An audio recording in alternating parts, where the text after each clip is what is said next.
I'm a little concerned right now about your salvation and stuff. How come you have not been baptized? Because I never got around to it, okay?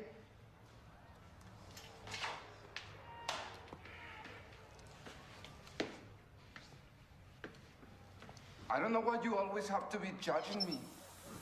Because I only believe in science. But tonight, we are going up against Satan's caveman. And I just thought it would be a good idea if you... I really like this movie. Interesting how Nacho says, I'm a little concerned about your salvation and stuff. Then he goes on to baptize Esqueleto.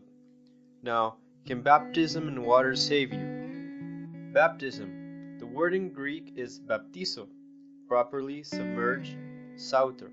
Hence, baptize, to immerse. Literally, dip under. Implies submersion, immersion, in contrast to antexomai, sprinkle, as says Strong's Greek Concordance.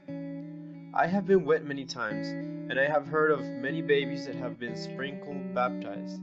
Does that guarantee that they have been eternally saved by Jesus and that now they're in heaven? Well, before we continue, what is salvation? Salvation from what?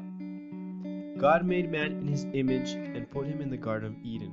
Man took the decision to rebel against God. Physical death soon came to Adam and Eve, but they were also spiritually dead.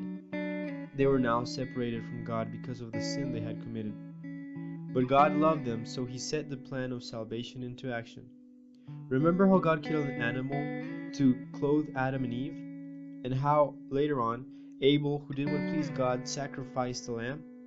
This lamb represents Jesus, the one who saves. The lamb dies instead of the human, it's a substitution. So that you can live, he had to die. So, you need to be saved from your sin, your separation from God, Satan's grip on you, and you need to be saved from hell itself. So we have a problem. We are condemned because we are sinners, but God offers a solution through the sacrifice of Jesus. If you believe in what he did in your favor, then you will be saved. So baptism only lets us know that you have identified yourself with Jesus, with his salvation, and with his church. Baptism does not save you. Faith in Jesus is what saves you. Some believers are saved, but just as Esqueleto said, never got around to it. But this does not take their salvation away. Remember the thief on the cross? Did Jesus say, get baptized and then you will be saved? Of course not. Jesus replied, truly, I tell you, today you will be with me in paradise. So baptism is just a symbol that identifies you with Jesus and his church, but baptism itself cannot save anybody.